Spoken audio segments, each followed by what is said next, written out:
Everybody, welcome to Peace of Mind Paydays for another video, or welcome back if you are new here. My name is Stephanie, and I am going to do another budget with me video, this time with my second paycheck that I received.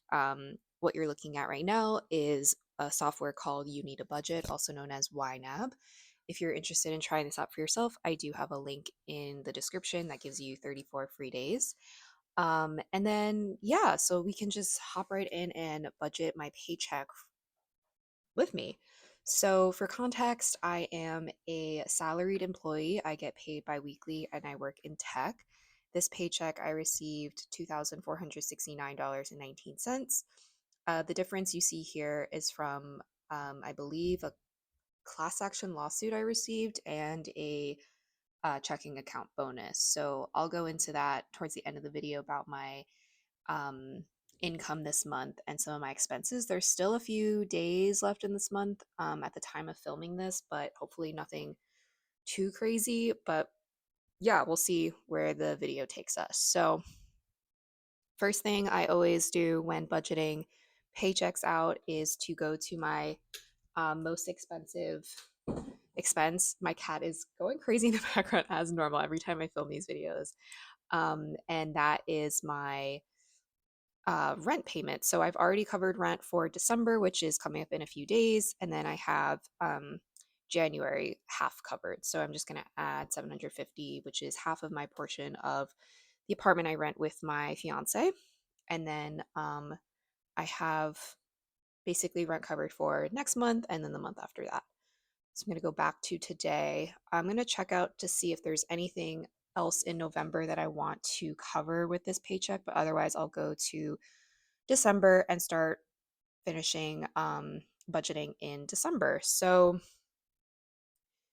I have all my bills covered. It looks like I still have some money in electric and I have 83 cents for gas. So I'll just let that carry over. It's not a huge deal.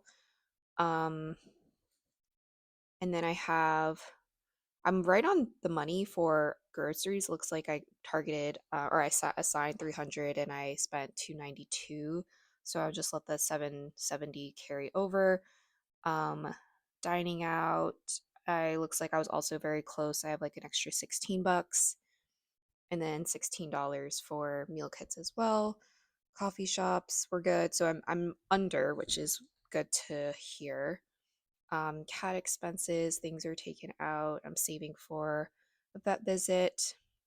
And then I finished funding my Roth IRA for 2025.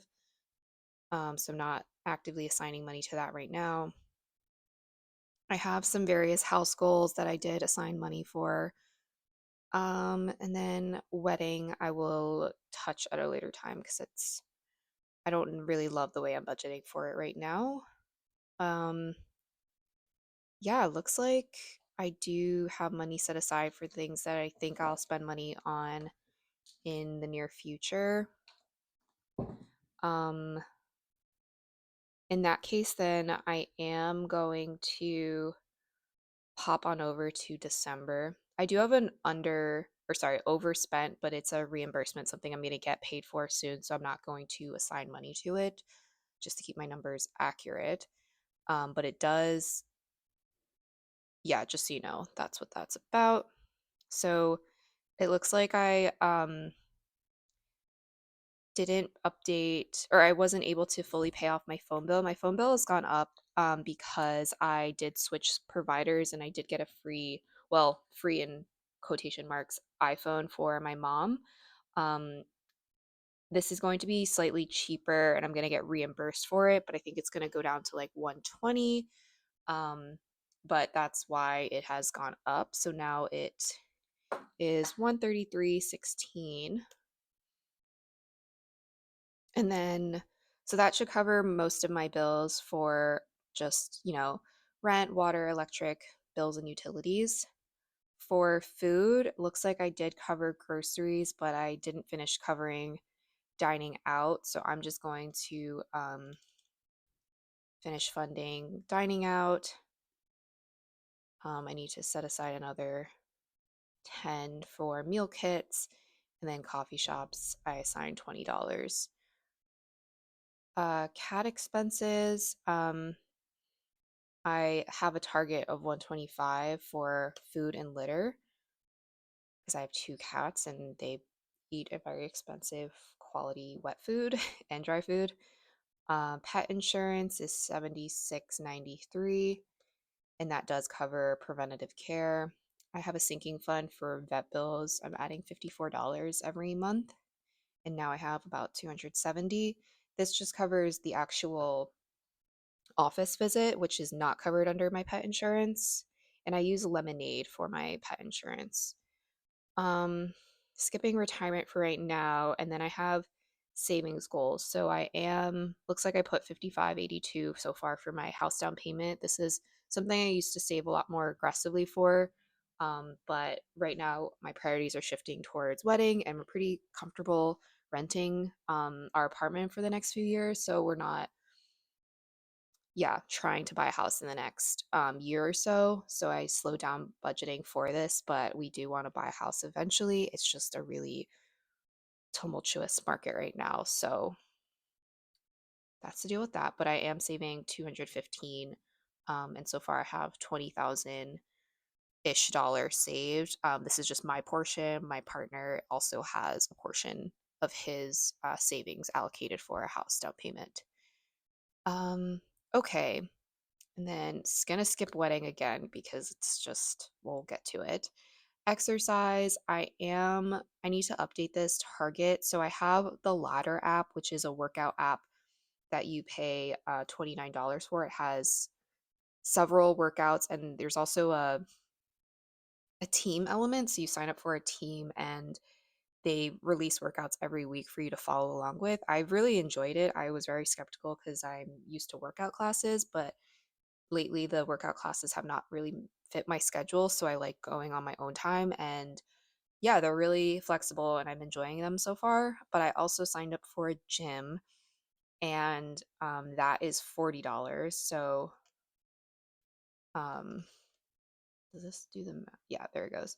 So it's 69.99 now for the gym membership and the app, which is more than I'd like to be spending, but it's still cheaper than the workout classes I used to be paying for. I will say though, I did get a like Black Friday deal email from a yoga studio that I really enjoy going to. Um, it's a pack of 15 classes, and you would get basically, if you did the math and divided out, each class would be $15. So I'm interested in possibly buying that, but we'll see how much money I have left over. So therapy, I'm also going to assign $23 for my next session after that. I know that this will probably be my last month where it costs only $23 per session because I hit my deductible for healthcare this year. And then it's gonna, start back up next year. Self-care, I'm allocating $60. This is for, you know, skincare, hair care. I also get massages occasionally, so I put money towards that and I just let this build up if I don't use it fully. I don't know if I'm running out of anything right now that I can think of, but oh, actually, I am running out of hairspray randomly, so that's not too expensive, but that's that. I haven't needed to buy supplements recently. I just use this for protein powder. Um, and what is the other supplement that I have not been taking recently? Creatine. So I should probably get back to that. But that is the category I made for that. I probably will need to get gas. So I'm going to add $35 to that. I have a pretty fuel efficient car, which is great. Auto maintenance, I'm assigning $35 for. And I have fully funded 6 months of auto insurance, which is going to get taken out soon. So it's $583. That's a sinking fund. Let's see. Cloud storage is 99 cents for my MacBook and my phone. And then Apple TV is the only streaming service that I pay for. I pretty much watch Apple TV shows exclusively, or I think I might borrow like someone's Amazon Prime also, but I try to keep it pretty limited. And then I have some annual subscription as well. So I do have some paid credit cards. So I'm assigning 16, 17 to this. I have a Spotify account and I buy a gift card yearly to myself. So the subscription comes out to 825. And then I of course have my YNAB subscription, which is the software I'm using right now, which I think pays for itself and then some. So it's about 727. Um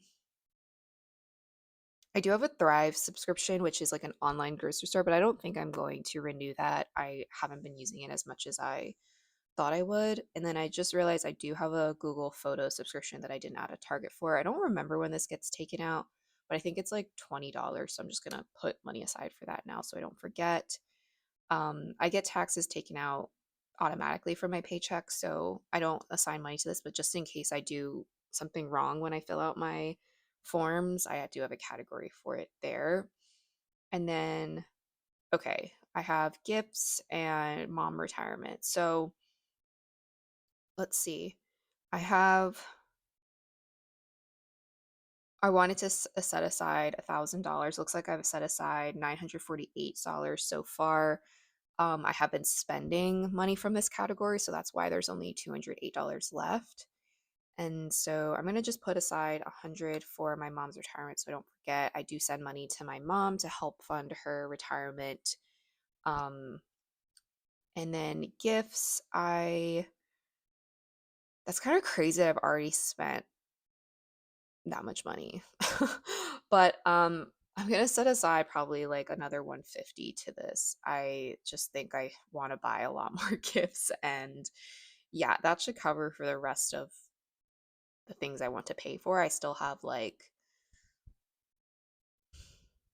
yeah, I think that that should cover it. I still have a few people I need to shop for is what I was trying to say.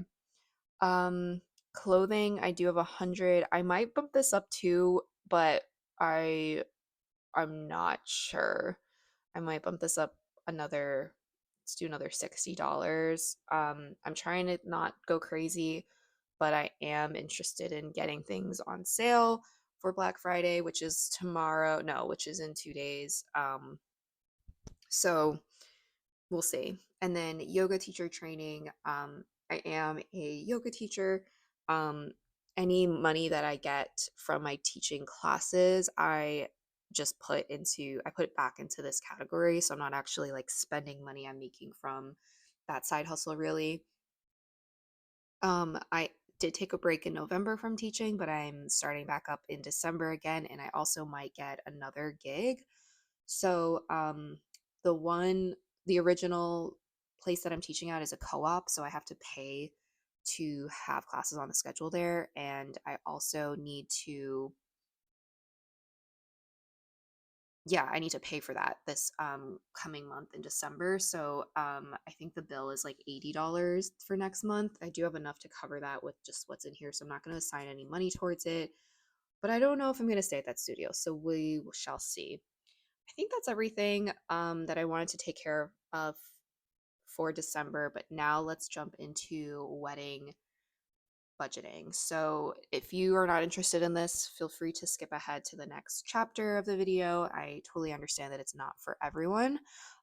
Quick context, since I go over this pretty much every video recently, I am getting married in September of 2026, having a small micro wedding of less than 40 people at a restaurant. And I am splitting the cost with my partner for the most part. I have paid for a lot of things already, but there are some scheduled payments to be taken out in the future.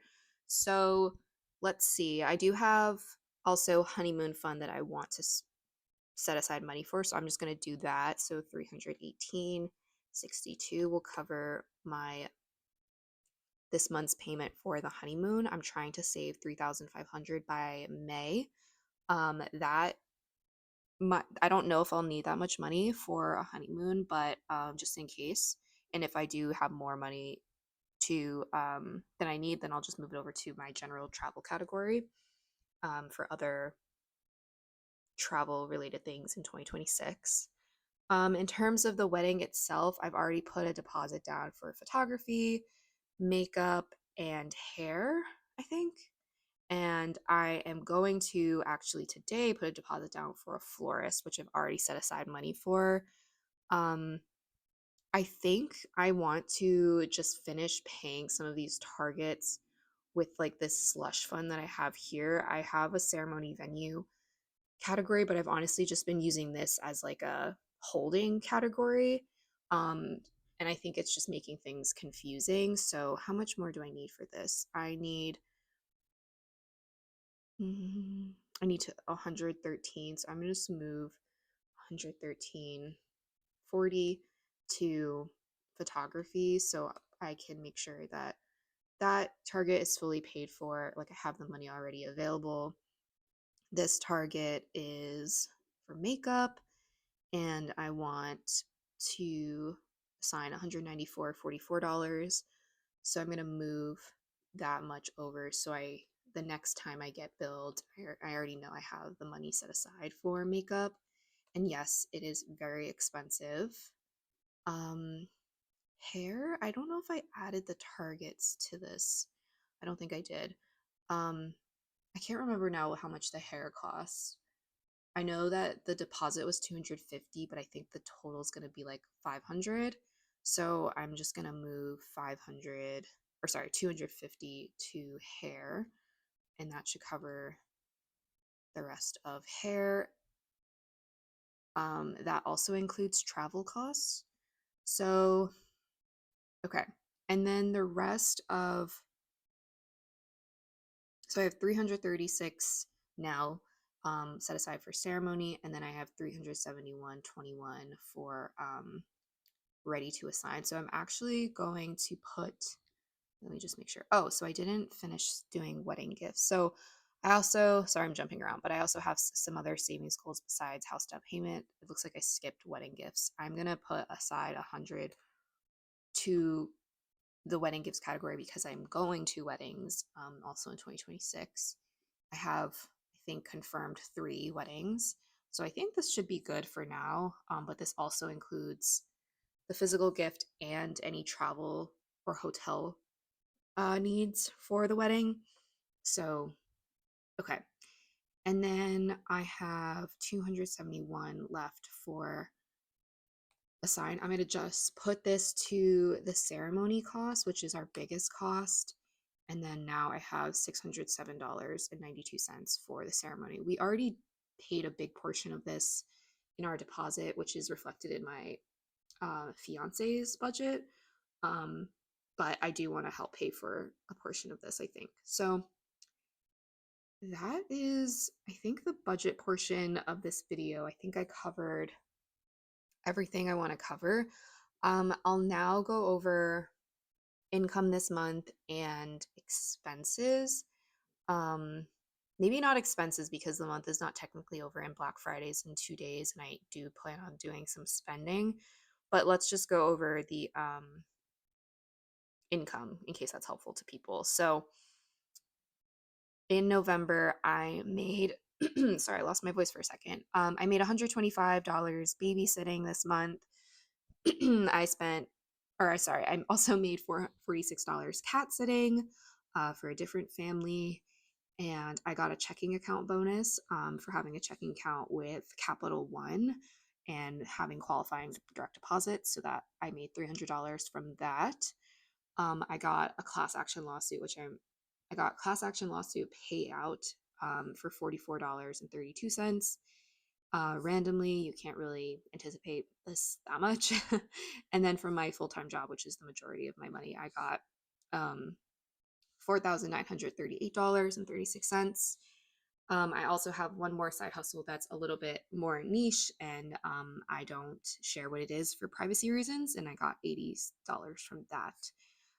So my total income this month was $5,533.68. So far, it looks like I've spent $4,666.46. So far, like I said, I only netted $867.22. I try to keep I say only because I try to make sure like my savings ratio is around 20%, but it varies obviously month to month. And this is a spending month because of a lot of wedding costs and also gifts that I'm buying that I did save up for over time. So that is my income and expenses. Um, Thank you so much for watching, and I really appreciate all of your support. If you are interested in trying YNAB again out for yourself to be able to report on metrics like this, I really encourage you to do so. It's extremely, at least for me, satisfying to see where exactly my money is going and making sure that I have money aside for my biggest savings goals.